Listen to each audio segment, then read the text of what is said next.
In the Swedish countryside of 1899, a woman stands in her small cottage, stirring her pots. She believes herself safe in the glow of her hearth. Yet behind her, silent steps approach. A rope is raised, and in one single moment, everything changes into a nightmare. This woman's name was Brita, and her lucky survival would crack open one of Sweden's most shocking crimes. Today's truly horrifying case takes us to a little village called Ljusdal in Sweden. And it all begins with whispers of poison, secret affairs, and then culminates in two souls yeeted into the great beyond, and finally an ordinary peasant lady nearly strangled within her own home, who actually wanted to send this unassuming middle-aged lady, Brita, into Sky Daddy's great farm in the sky. And why? Well, to answer that, we actually have to travel back a few years, 6 or 7, back to 1892. And so let's meet our main players in this tragedy. First, of course, we have the aforementioned Brita. She was married to one Olof, and he was a soldier. And among other things that we know about Olof is that he was younger than her, proud and apparently very restless. And just down the road lived a Sara Lund. She in turn was also married to someone way older than her, and his name was Anders, a man known more for his drinking and foul temper than any kind of tenderness or love. And of course, making things even more tense here, they were sharing the cottage with Anders' mother, Gertrud. She was an elderly, sharp-tongued and very domineering lady, and she cast a very long, heavy shadow over Sara's home life. So that pretty much just sets the stage, doesn't it? Two women bound in unhappy matrimony, and two men failing to give any kind of respect, love, and comfort to their wives, and a little meddling matriarch thrown in there for spice. What could possibly go wrong? You may ask, and by Beelzebub, I will tell you. Everything, pretty much everything, went wrong. Yeah. The very first turn that sparked the flame of this hellish fire that would ensue, Olof and Sara found each other. And I mean, sure, duh. They were both younger than their respective spouses, and both felt very stifled by lives that felt more like prisons than marriages. Soon their meetings became more than a coincidence at the marketplace. They would hide away for secret gin-soaked dates, and on one such drunken rendezvous, after lamenting on their respective fates, Sarah complained that Anders was not only alcoholic but abusive. Olof passionately swore that they should run away together, but then, just as quickly, laughed it away and reminded her they were already chained to their respective partners. And then, not long after that, people began dropping like flies, and the first to go was the elderly Gertrud, 80 years old, ancient by these times. It was said that she had quarreled with Sara and suddenly felt an extreme pang of emotion and collapsed into bed, where she fell asleep and was found demised by the morning.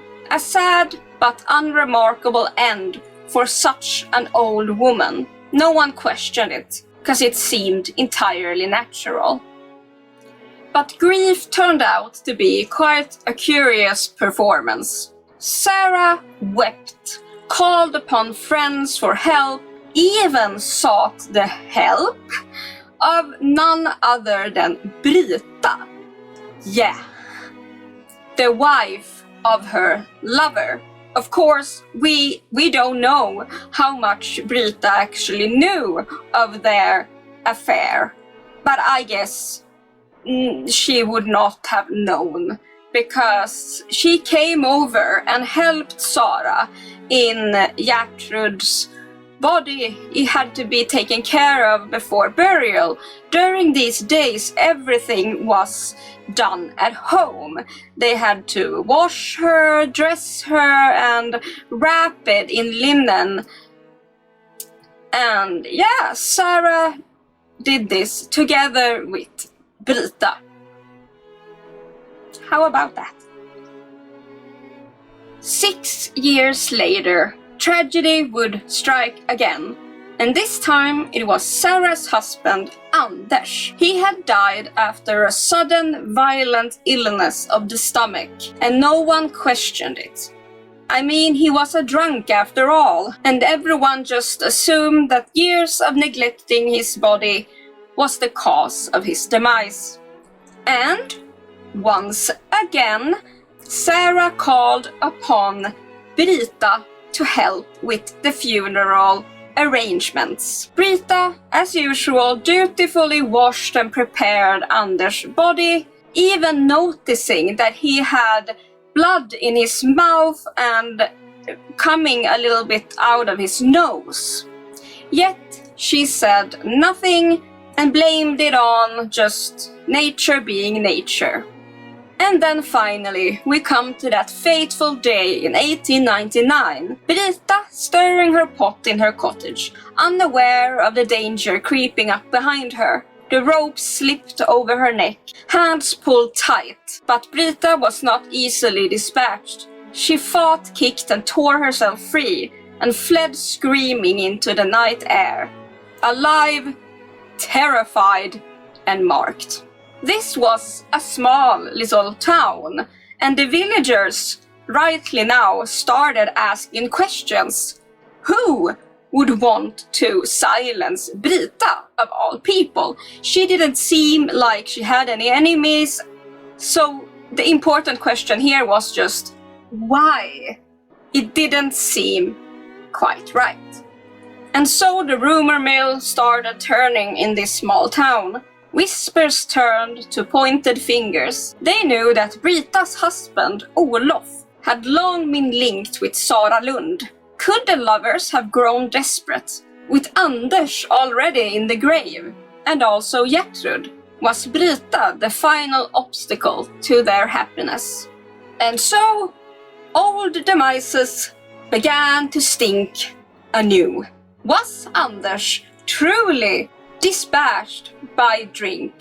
Did Gertrud actually perish from old age? Suspicion turned into a complete wildfire, and soon it just roared too loud for the local authorities to ignore.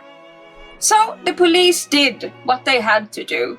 They exhumed the dead. Gertrud, who had been buried for 7 years, was now just bone and dust. Yet within her remains, investigators found pinpricks of arsenic, poison.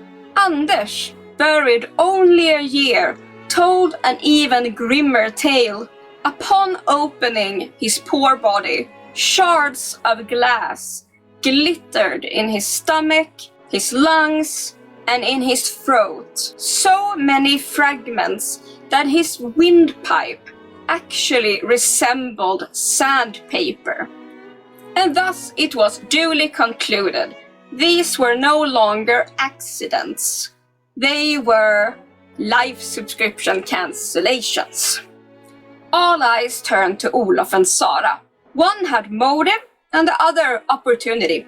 But soon Sara crumbled beneath questioning and confessed everything. Gertrud had been given warm milk laced with arsenic.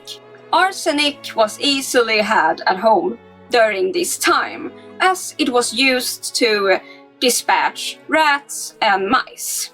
Anders was a completely different tale.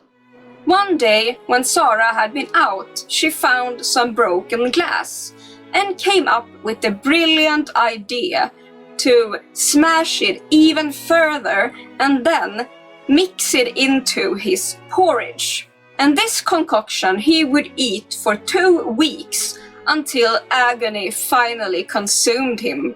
And then we have Brita, attacked from behind with a rope. The plan here was to deny her air supply and hang her up, disguising it as self-cancellation. But with Sarah's complete and utter confession to everything, there was silence. And that silence came from Olof. He said nothing. And so he walked free, because not even Sarah said anything about him. Sara Lund was condemned to demise for 2 cancellations and 1 attempted cancellation. Later, her sentence was commuted to life in prison, but even behind bars, she was remembered as a menace to society. During the trial, some things got dug up, and her record revealed some violent impulses. Once, in the midst of a lover's spat with Olof, she broke into his house and stole a harness. And another time, she had attempted to burn down Anders' brother's house. Fire, theft, murder, poison. She was seriously making the most of her criminal agenda. Olof, meanwhile, well, he slipped away like smoke. He quickly divorced Brita, remarried a younger woman, and sailed off for America, where by all accounts he lived happily until the end of his days, untouched by the justice that consumed Sarah. So yeah, there's the end of that tragic story. And I ask you, my dear crypt goblins, who was the true monster here? Sarah, who poisoned, shattered, and strangled, or Olof, the coward who whispered of escape and then abandoned her to carry the weight of all those demises? Or why not a little bit of both? But we can all agree that Sarah did not seem completely right in the head. If there ever was a true villain, there she is. But either way, it's a case that shows how desperation, cruelty, and extreme cowardice can twist some seemingly ordinary lives into a giant gothic tragedy. Amazing. Giant thanks to all my YouTube members and my Patreon members. It's thanks to you that I'm able to keep this channel running, and you are amazing. Mwah, mwah, and giant hugs. As always, stay hydrated, stay amazing, but most of all, stay morbid, and I'll see you soon. Bye bye!